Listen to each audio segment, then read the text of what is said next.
Hey, how's it going? Joshua Palmer here with another video for you. Alright, so today I want to talk about how all the top fitness mistakes that you want to avoid, the top business mistakes to avoid. I almost pretty much lost everything over the last about 4 months. So the last videos I remember putting up, I was talking about obviously how, what's business like when you're pretty much maxed out, making over 8,000 a month, this and that. And through that period I actually got quite disillusioned with the whole business for a variety of different factors. Partially the type of clients I had were not ideal, and I will go further into that maybe in future videos as well. But I learned a lot. And the main thing, even though I had that success, there was a few things I needed to realize.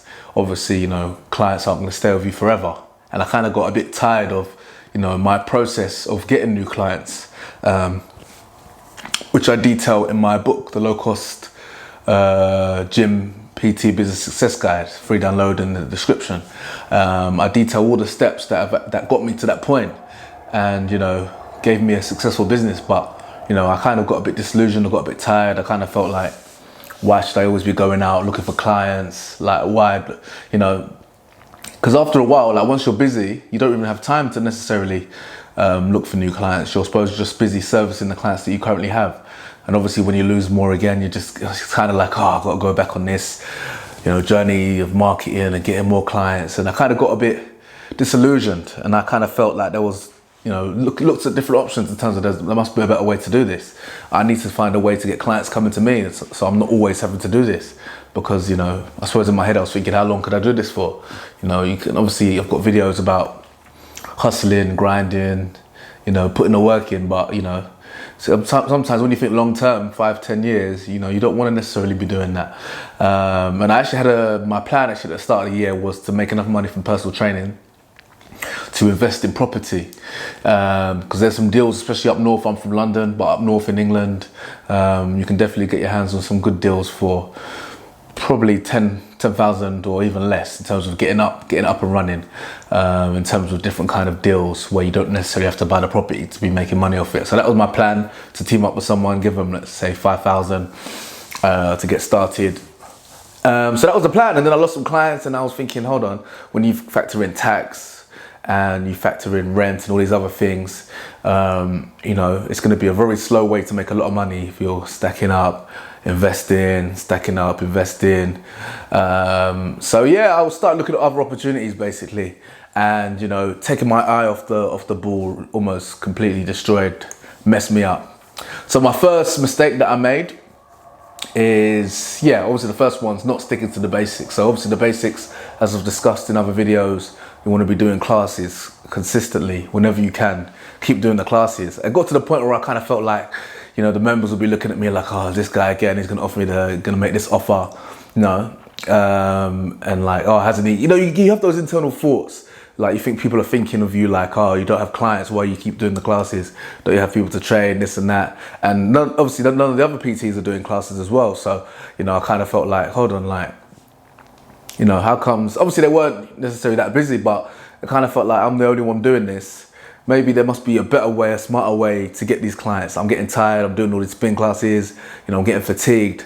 So I started going away from that, even inductions, stopped doing inductions, the whole thing, all the things that I teach you to do, I stopped doing it. And essentially my business was nosediving rapidly. And this was due to some other factors as well. So the second big mistake I did was I decided to do a competition, a bodybuilding competition. So my thinking to go into a competition was, so basically I had a friend who gave me a book, introduced me to a book called Key Person of Influence by Daniel Priestley. And I read it and I thought, wow, this is amazing. And it basically describes about how in any industry there's a few people like at the top who get the best opportunities. Obviously you can think of a few big fitness influencers, like for example Joe Wicks or someone like that. And they have all these opportunities, team up with other companies and brands and just get them to the top of the market. So I was thinking, hold on, how do I get into this situation? How do I boost my profile to become one of these people where I don't have to be hustling all the time in the gym and scrapping it out and battling? So I thought, okay, let me do a competition. Number one, it's going to give me some credibility. It's going to allow me to boost my profile. And, you know, I thought, you know, adding things together, just because I'm doing a competition, I've boosted my profile and I'm now an expert at this. People are going to be coming to me, and I don't have to be hustling so much and grinding to get new clients. And, you know, there's some big names in the industry who, you know, have done really well with competitions. So that was my thinking. And also, I was, you know, when you look at other gyms in my area, so I'm based at Canary Wharf in London, in East London, and there's some big boy gyms in the area. For example, Third Space, where the membership is about £150 a month, and there's some big ballers that train there. You got famous actors, TV presenters. The Rock, when he comes in the area, sometimes he goes to train there. Apparently, he's trained there a few times. And if you look at the personal trainers that train there, you've got experts, ex-pro boxers. You've got athletes, different kinds of athletes, and people with different specialisms. And there's just me, just the guy who just enjoyed training and started just training people because, you know, I thought I could. Like literally no specialism to me at all. So I was thinking, you know, if I want to get the top clients in the area, you know, and I'm going to be competing with these guys, that was my thinking. Let me do a competition. At least I have something, like I've got some specialism to kind of hold on to. And the competition, getting ready for it was hard. I enjoyed it because, you know, in the end, in my mind, there was the light at the end of the tunnel. Like as soon as I do this competition, if I do well, my life's going to be sorted. Clients are going to be coming to me. You know, all my problems are going to be solved. And it was the complete opposite.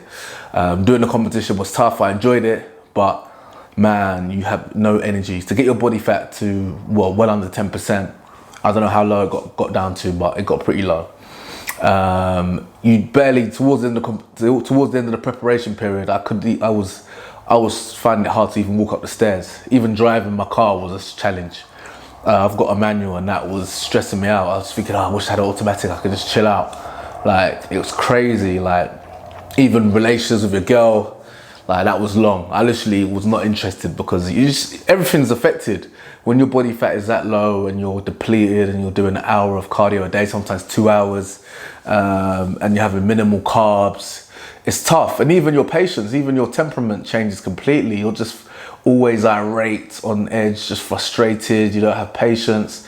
You know, even grabbing equipment, grabbing heavy weights, it's long. You're weak, and you know, and you still need to be servicing your clients.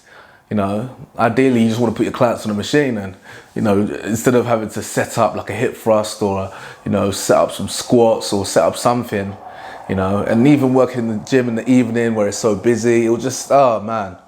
I would not advise it, but I thought it would all be worth it. And then after the competition was sort of said and done, it was like, what next? And like, I don't know what I was expecting to happen, but boy, nothing happened apart from I lost a lot of clients. I got some medals. I got a silver medal and a bronze medal in 2 different categories. But at the end of the day, you know, the amount of investment you have, number one, preparation. So I got posing prep, competition prep as well. Entering the competition's money, getting your TAN's money, obviously getting the bodybuilding food that you need is money. Each class obviously is money to enter as well. A lot of investment, a lot. So not only was I losing clients because, you know, clients can sense when your focus is not there, when the energy is not there, they can sense it. And, you know, that was the reality of the situation. And yeah, I stopped doing all the things that I've told you to be doing. And that stuff works. I've even gone back to my old videos. I've read my book again, which you can find in the description. And I'm finally getting my clients back up. But it was bad. Like, there was times a couple months ago, like literally, like probably, obviously I'm talking about making at least 5,000 a month, making up to 8,000. I had months making 2,000, or even like some bad months, I'm telling you that.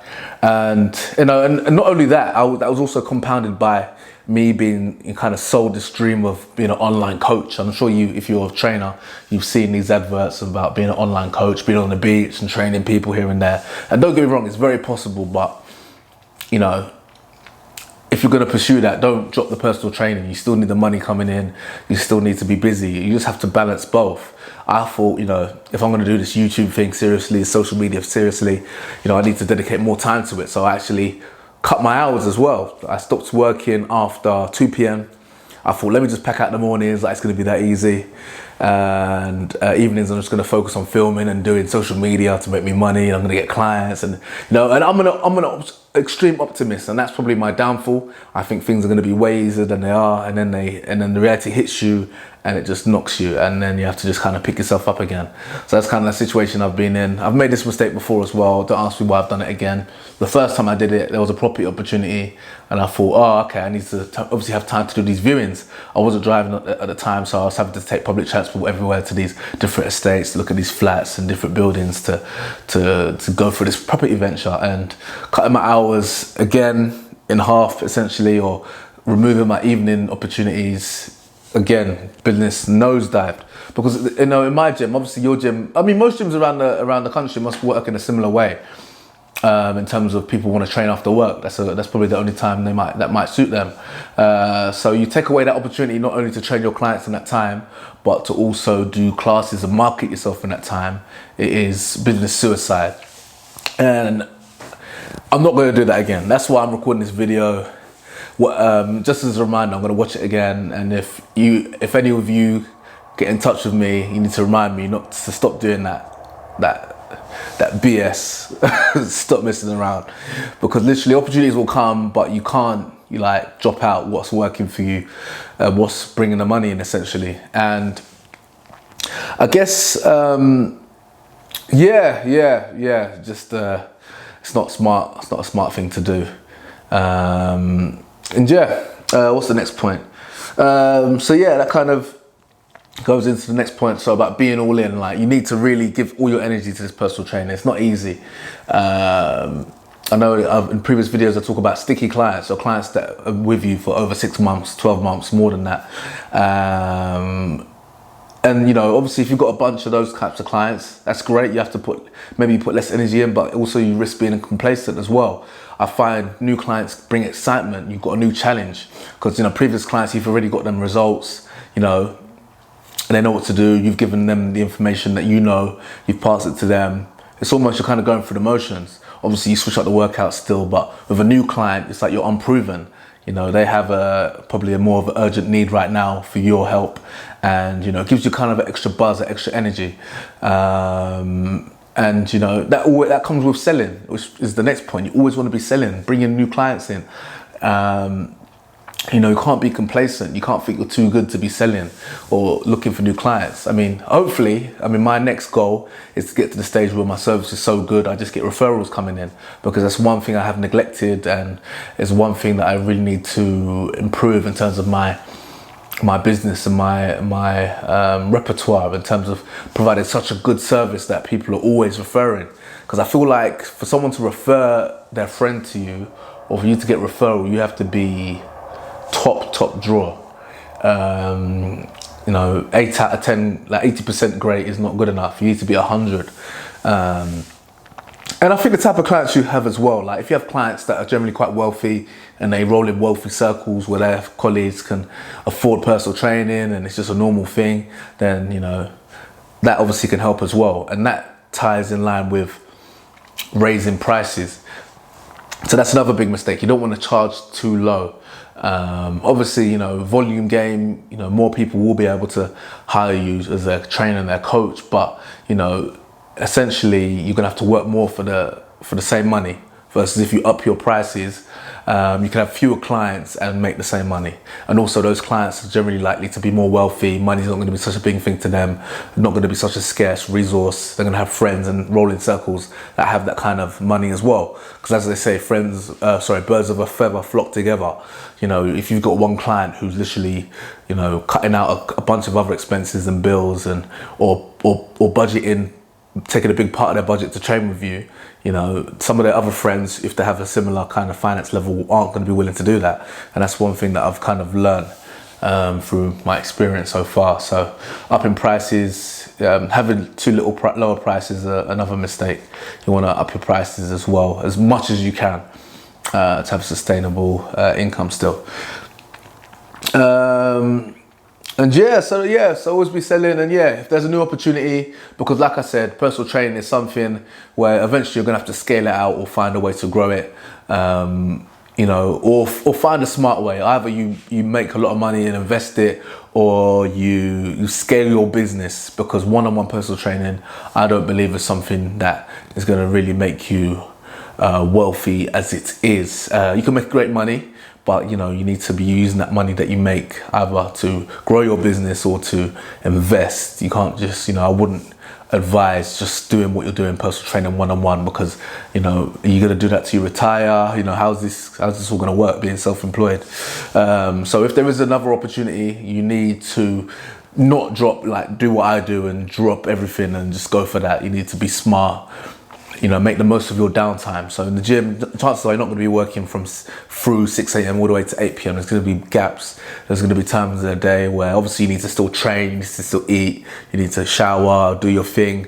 But you need to squeeze in those times to do work, to pursue this other opportunity that, you know, is going to take you to that next level. Weekends as well are great.